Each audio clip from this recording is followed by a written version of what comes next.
अस्सलाम वालेकुम दोस्तों, क्या हाल चल। एक ब्रेकिंग न्यूज़ है जी। खारजियों के मज़ीद वीज़े बैन कर दिए गए हैं। आज 17 जुलाई है और इतवार का दिन है। मिनिस्ट्री ऑफ लेबर की तरफ से अनाउंसमेंट कर दी गई है।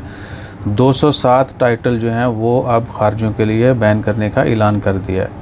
उसमें बहुत सारी जो हैं कह सकते हैं कि जो मदीर हो गए, मुशर्रफ हो गए, या यानी डायरेक्टर, असिस्टेंट डायरेक्टर और इस तरह के टॉप प्रोफेशनल वीज़ा भी हैं और कुछ नॉर्मल कैटेगरी के वीज़ा भी हैं।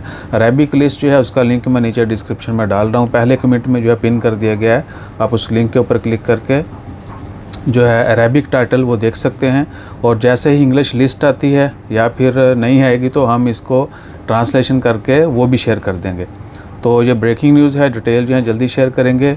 अरेबिक लिस्ट जो है वो नीचे आप लिंक देख सकते हैं पहले कमेंट में, उस लिंक के ऊपर क्लिक कीजिए और जो भी आपके वीज़े का टाइटल है आप डेफिनेटली वो आपके बताके के ऊपर भी अरेबिक में है तो इस लिस्ट में भी अरेबिक में है, तो आप वो चेक कर सकते हैं।